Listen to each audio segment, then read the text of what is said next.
नमस्कार, तिरंगा AC India news में आपका स्वागत है।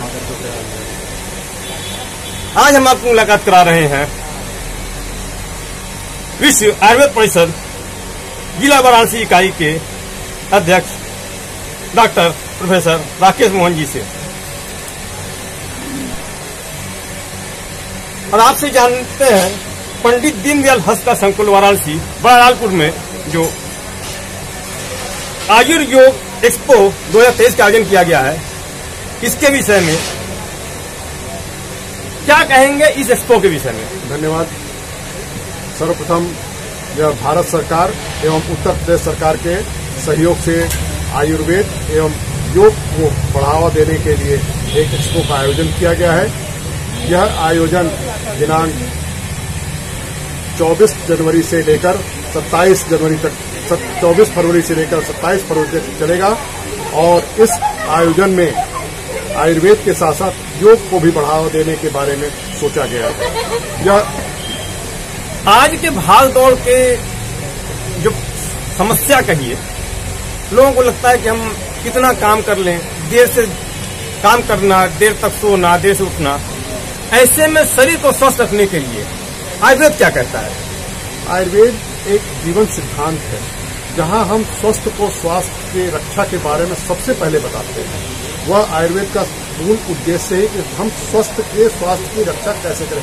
तो जन साधारण के स्वास्थ्य हेतु यह विश्व आयुर्वेद परिषद एकदम कृत संकल्पित है और हम हमारे वॉलंटियर्स ये प्रचार प्रसार कर रहे हैं कि किस तरीके से स्वस्थ रहें। जब हम स्वास्थ्य की ओर ध्यान देंगे तो बीमारी कम से कम आएगी, और जब बीमारी कम आएगी तो हमारा खर्च है, हमारी परेशानियां, हमारा दिनचर्या जो है वो विकृत नहीं होगी। तो स्वस्थ रखने के लिए यह आयुर्वेद का प्रचार प्रसार किया जा रहा है। उसमें कई तरीके से हम लोग प्रयास कर रहे हैं। एक तो दिनचर्या, पहले हम दिनचर्या यानी सुबह कितने बजे उठना है और उठने के साथ साथ हमें किस तरीके से अपने स्वास्थ्य को संरक्षित करते हुए आगे का दिन पूरा कम करना है। दिनचर्या, फिर जो है उसके बाद रात में सोना कितने बजे है, कैसे सोना है, ये सब कुछ हम अपने माध्यम से विश्व आयुर्वेद परिषद के माध्यम से लोगों के बीच में प्रचारित प्रसारित कर रहे हैं। उसके पश्चात ऋतु संधि आती है, ऋतुकाल आता है, ऋतुचर्या आती है। तो ऋतुचर्या क्या है?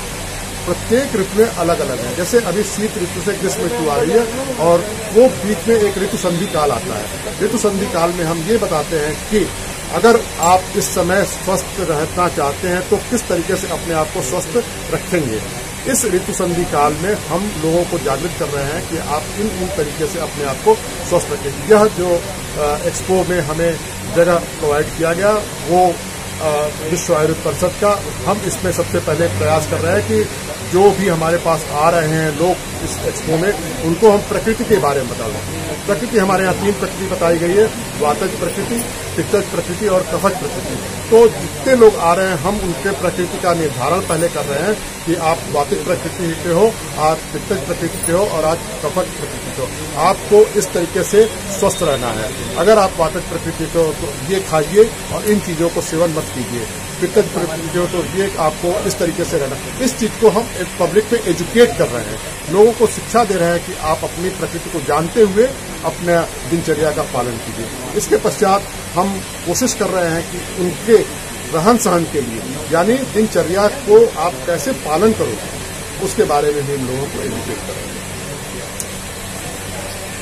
खासकर हमारी आजादी के बाद जैसे हमारे देश में अपनी भाषा से लोगों का मोह कम होता गया, इसी तरह से अपनी पुरानी पद्धति, परंपरा, चिकित्सा सबसे मोह भंग होकर के पाश्चात्य पद्धति पे आता जा रहा है। अब लोग को थोड़ा सर्दी बुखार होता है तो तुरंत सोचते हैं एक दवा, एक टिकिया, टेबलेट, एक कैप्सूल खा ले और तुरंत हमें रामबाण की तरह ठीक हो जाए, कर दिया जाए। क्या कहेंगे इस विषय पे? और उसके परिप्रेक्ष्य में घरेलू नुस्खे, पुरानी कहावत में दादा दादी के नुस्खे, उस विषय में आपका क्या विचार है? हमारा देखिए, जो हम लोगों का इस समय कैंपेन चल रहा है वो कैंपेन इसीलिए है कि आयुर्वेद आपके किचन से ही शुरू हो जाता है। हमारी पद्धति, आपके जो रसोई है पहले जो है वो किसी को, जैसे आपने पूछा सर्दी जुकाम होता था तो हम सेट्रिजिन या लियोसेट्रिजिन नहीं देते थे, बल्कि तुलसी का काढ़ा देते थे। हमारी माताएं, हमारी बहनें, हमारी दादियां पहले हम लोगों को टैबलेट्स नहीं देती थी। क्यों? क्योंकि हमारे किचन में हमारे जो है वो औषधियां उपलब्ध थी। आज जैसे ही हम पाश्चात्य की ओर भागते चले जा रहे हैं, हमारा आयुर्वेद के प्रति विश्वास कम होता जा रहा है। इसी विश्वास के संवर्धन के लिए, विश्वास के बढ़ावे के लिए विश्व आयुर्वेद परिषद दिन रात कार्य कर रहा है और हमारे वॉलंटियर्स घर घर जाके इस पैथी को बढ़ाने के लिए दिन रात उपाय कर रहे हैं। और आप कैसे स्वस्थ रहें, बीमारी न आवे, बीमारी आएगी उसके बाद हम चिकित्सा करेंगे, जो हमारा आयुर्वेद का मूल सिद्धांत है कि स्वस्थ के स्वास्थ्य की रक्षा। तो उसके लिए हम लोग कार्यरत हैं कि आप स्वस्थ रहें और बीमारी ना हो। क्या उम्मीद करते हैं इस एक्सपो से आप, जो सरकार के सहयोग से लगाई गई है? ये उम्मीद, देखिए, इस एक्सपो में इंटरनेशनल फेम के कई व्यक्तित्व आए हुए हैं। चाहे वो बाली से पद्मश्री प्राप्त, पिछले वर्ष उनको पद्मश्री दिया गया, वो आए हैं, इंडोनेशिया से आए हैं, जकार्ता से आए हैं, कई देशों से प्रतिनिधि आए हैं और काफी अधिक संख्या में आए हैं। तो उनके बीच हम आयुर्वेद को भेज रहे हैं, विदेशों में भेज रहे हैं। अपनी पद्धति यहाँ तो चल ही रही है, लेकिन हम इंटरनेशनल और ग्लोबल स्तर पर कैसे हम आयुर्वेद को प्रचारित प्रसारित करें, ये हम लोग यहाँ इस एक्सपो के माध्यम से प्रचारित कर रहे हैं। और ये एक्सपो काफी सफल रहा है। प्रतिदिन यहाँ हजारों की संख्या में प्रतिभागी आ रहे हैं और वो विभिन्न स्टॉल्स से उपलब्ध जो उनके ज्ञान है उसका संवर्धन कर रहे हैं। यहाँ 3 दिन लगातार करीब हर सेशन में 20 और कम से कम 200 सेशन जो है ऐसे हैं जो चल रहे हैं।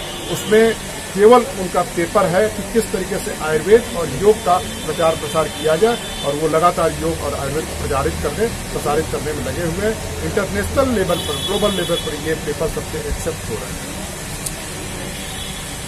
आप आयुर्वेद, यूनानी या अन्यपैथी, जिसको एक आयुष मंत्रालय अलग कर दिया गया है, इसके माध्यम से रोजगार के क्षेत्र में क्या उम्मीद करते हैं?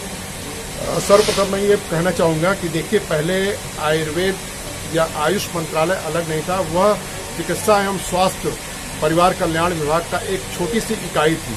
जैसे ही मोदी सरकार केंद्र में आई है, उन्होंने एक आयुष मंत्रालय का गठन अलग से किया, और वो आयुष मंत्रालय गठन होने के बाद, आयुष मंत्रालय जैसे ही गठित हुए, उत्तर प्रदेश सरकार ने भी आयुष मंत्रालय की अलग से स्थापना की। आप जानते ही हैं कि जब मंत्रालय अलग होता है तो उसके लिए पूरा इंफ्रास्ट्रक्चर, बजट अलग आ जाता है और कार्य करने की शैली उसकी बदल जाती है। तो हम लोगों में आयुष मंत्रालय अलग होने के बाद अपार संभावनाएं बढ़ गई हैं। जैसे हम लोग इस समय घर घर पे, आपने देखा होगा कोरोना काल में आयुष मंत्रालय ने, उत्तर प्रदेश से रहा हो चाहे वो केंद्र सरकार रही हो, आयुष मंत्रालय पूरे भारतवर्ष में कोरोना काल में आयुष काढ़े का वितरण किया। चाहे वो कितना भी बड़ा घर रहा हो, चाहे वो किसी मंत्री का घर रहा हो, चाहे वो डॉक्टर का घर रहा हो, चाहे वो एम्बेसडर का घर रहा हो, हर घर में आयुर्वेद कोरोना काल में आयुष स्वास्थ्य के माध्यम से पहुंचा दिया गया है। और यह अब हम लोग का प्रयास है कि हम अपने दवाओं के साथ साथ अपने सिद्धांत को, आयुर्वेद के सिद्धांत को भी घर घर तक पहुंचाने का प्रयास कर रहे हैं। ये हमारे वॉलंटियर्स विश्व आयुर्वेद परिषद के वो घर घर पहुंच रहे हैं। धन्यवाद। अभी हम आपकी मुलाकात करा रहे थे प्रोफेसर राकेश मोहन जी से। फिर किसी नए शख्स से आपको मुलाकात कराएंगे, तब तक के लिए नमस्कार, धन्यवाद।